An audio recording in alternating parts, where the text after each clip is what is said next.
দলকে হেয় করতে গিয়ে তারা যে ইসলামের মৌলিক বিষয়গুলোকে আঘাত করে এটা কিন্তু তারা খেয়াল করেন না। যেই নারী হিজাব পরে আমরা তারও প্রতিনিধিত্ব করতেছি, যেই নারী হিজাব পরে না তারও প্রতিনিধিত্ব করতেছি। পর্দা একটা ফরজ আমল, যিনি পর্দা করবেন তিনি আল্লাহর হুকুম পালন করছেন। এইটা নিয়ে কথা বলার রাইট কারো নাই। সো এটা সম্পূর্ণই যারা হিজাব পরে তাদেরকে কটাক্ষ করা হয়েছে, পাশাপাশি ধর্মের একটা সম্মানিত আমলকে কটাক্ষ করা হয়েছে।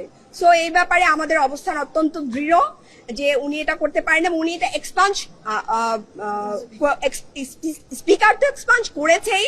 আমরা মনিরুল হক চৌধুরীর কাছে চাচ্ছি উনি এটা নিয়ে দুঃখ প্রকাশ করবেন এবং ক্ষমা প্রার্থনা করবেন। কোনো নারী যদি সে পর্দা না করে, সে যদি অন্য কোনো পোশাকে কমফোর্ট ফিল করে, সেখানে কিন্তু সংবিধান আমাদেরকে যতক্ষণ পর্যন্ত তিনি রাষ্ট্রের কোনো আইন ভঙ্গ না করে ততক্ষণ পর্যন্ত তাকে নিয়ে কটাক্ষ করার অধিকার সংবিধান আমাদেরকে দেয় নাই।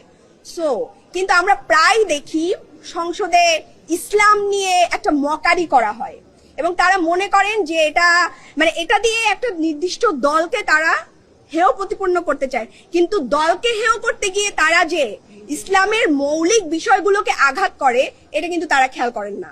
যেই নারী হিজাব পরে আমরা তারও প্রতিনিধিত্ব করতেছি, যেই নারী হিজাব পরে না তারও প্রতিনিধিত্ব করতেছি। যদি হিজাব পরা কোনো নারীর উপরে কোনো ধরনের কটাক্ষ আসে, সেটার ব্যাপারে আমরা যথেষ্ট পরিমাণ সজাগ থাকবো এবং এটা নিয়ে আমরা সংসদের বাইরে অবস্থান নিব এবং আমরা আজকে নিয়েছিও, আপনারা দেখেছেন। আবার কোনো হিজাব পরে না এমন কোনো নারীর ব্যাপারেও যদি কেউ কোনো ধরনের মন্তব্য করে সেটা নিয়েও